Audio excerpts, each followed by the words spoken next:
Hey everyone, it's Oliver here with a little sort of bonus new episode about the 18th arrondissement.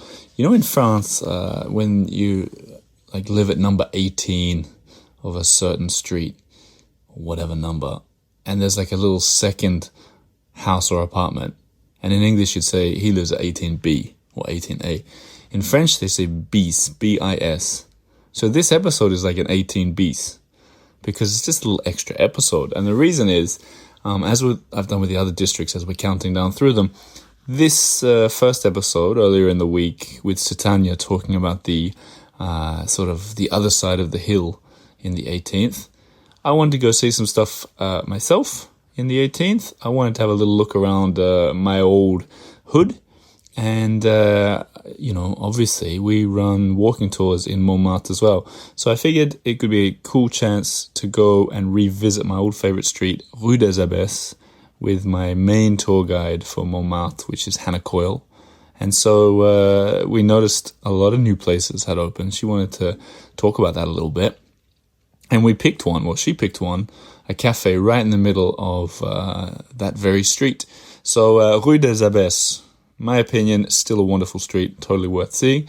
Let's hear what a tour guide like Irish Hannah Coyle has to say about a street that she walks so often she sees it changing in front of her very eyes.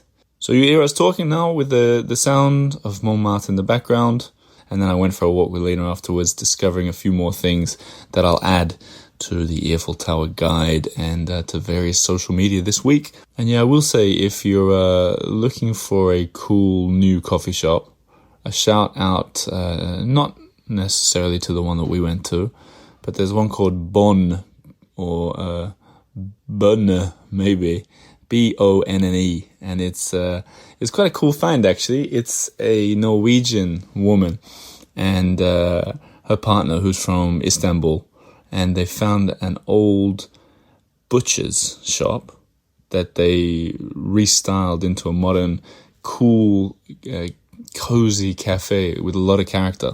I didn't even talk to them about it, but I noticed as I went out, they still had the butcher's hooks at the top, the tiles, and they just fashioned it into a coffee shop with a lot of character. And in this city now, where there's so many coffee shops springing up everywhere, chains, some of them that look exactly like the last one, it's really cool to see a coffee shop like that. So in the 18th, that's the place I'd recommend you go for a sit-down coffee, maybe at the end of your tour of Montmartre.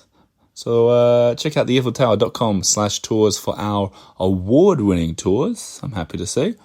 Otherwise, sit back, enjoy a quick chat, a bis episode with Hannah Coyle as part of this arrondissement season, the 20 Kingdoms of Paris. Here we go.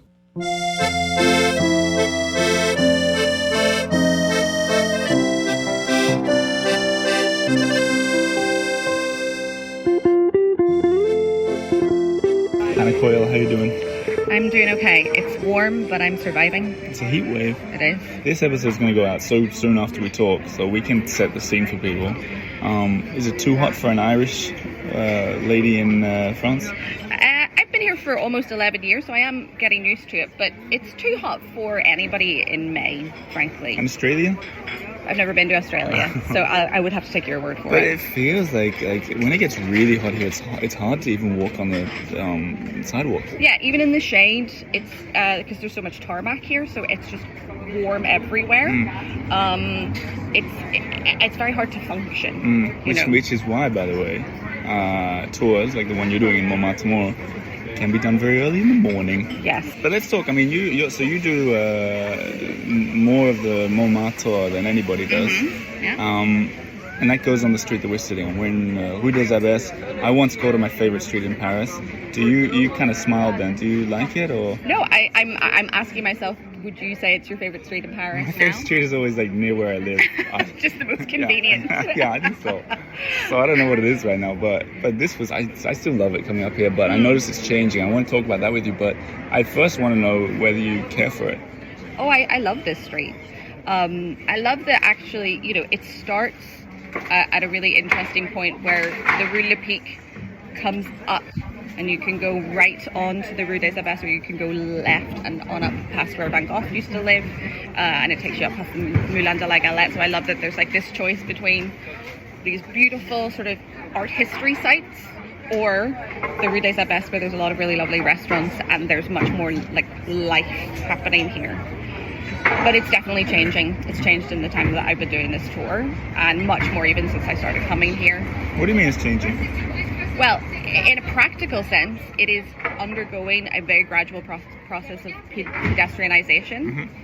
So, which obviously is lovely because I do walking tours. So to be able to have the street much more, much calmer, much more agreeable to pedestrians is wonderful.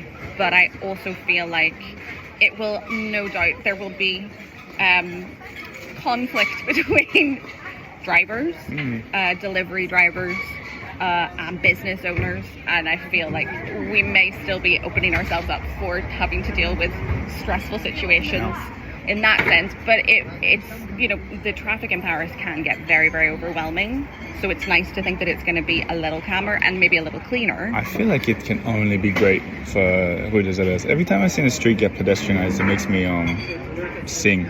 And I noticed, I came up Rue Le Pic recently. I didn't even realize they were pedestrianizing that. Yeah. So you, because I do that in my raid tour every Monday.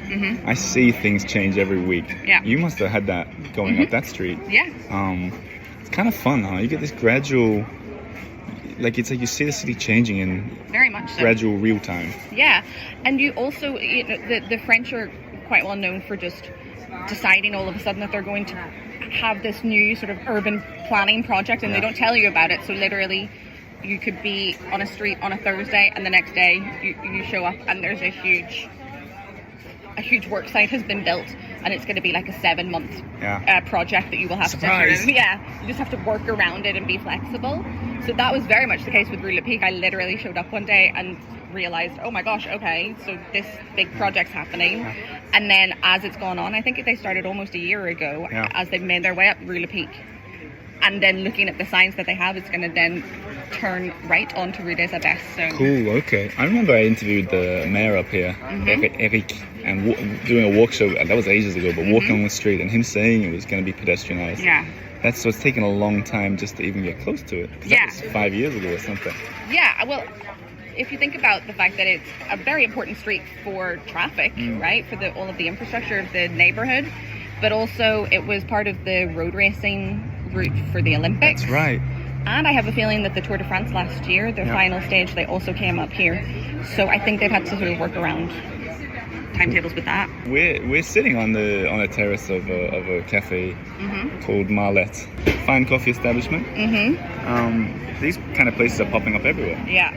I think that you would probably know better when the Beans on Fire coffee shop around the corner opened up. Just before COVID, I think. Okay, so I feel like people saw how successful that coffee shop was. You think? Interesting. And I think that sort of inspired feelings of, oh, well, if they can do well up there, then we can probably do well. Because where we are right now it's a very similar type of coffee shop in that it's not a Parisian cafe. This is a coffee shop. But I think that they're probably just aware of the fact that this is a very, very visited neighborhood. By French people, but also visitors as well. I feel like there's a bit of sadness that the cobblers and the candlestick makers and so on. You know what I mean? Like there's little shops with the independent shops. They're going/gone. Yeah. But also I realized like how many people were using the cobbler on Rue des Abbesses tourist hub.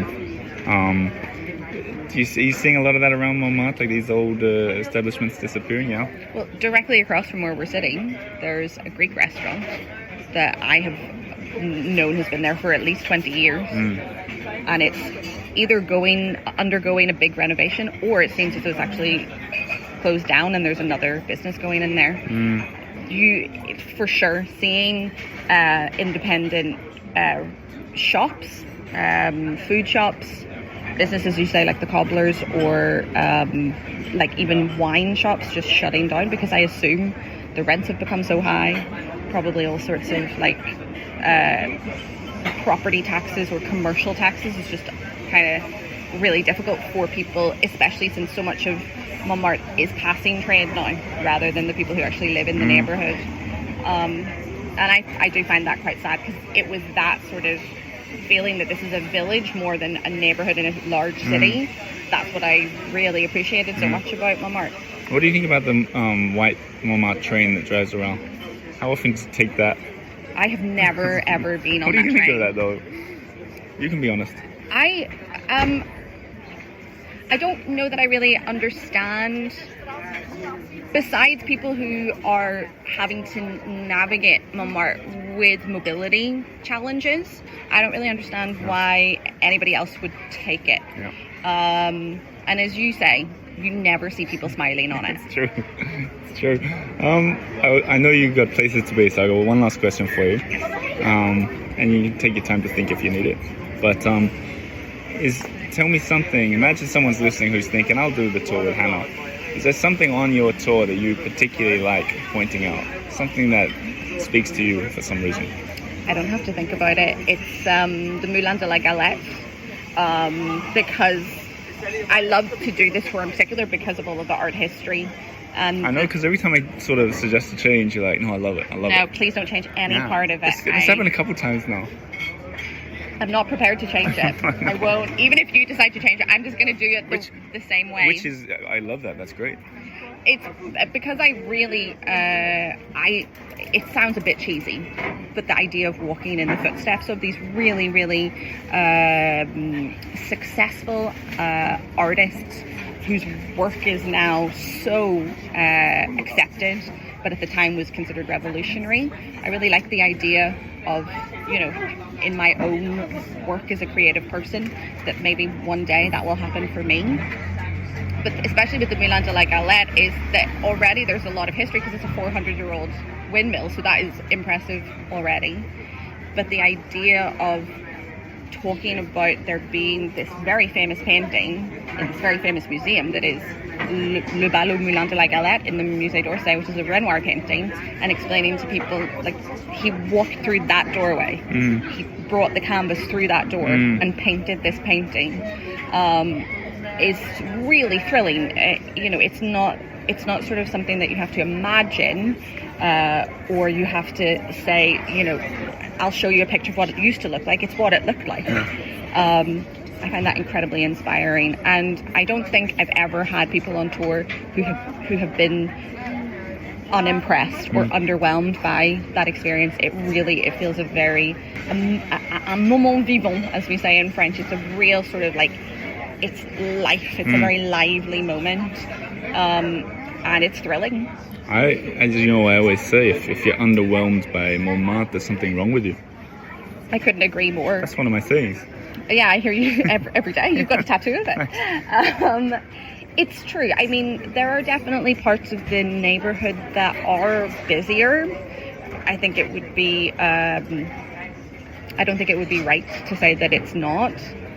But there are other parts, especially the other side of the hill. People come to Montmartre and they only stay on the side where the Sacré-Cœur is. Well, the whole previous episode I did was only on the other side of the boot. Yeah, and it's that's a real neighbourhood. It's just a residential neighbourhood for the people who live there. And there's not a lot of sort of sites of interest. But I think if you were to come to Montmartre and you didn't go there, you kind of would be missing out. And so, yeah, I feel like, as I said, so much of Paris has become quite homogenized. And it is happening on the street that we are on a little bit, but it's still a big neighbourhood. And there's a lot that would need to be changed for it to lose its unique charm.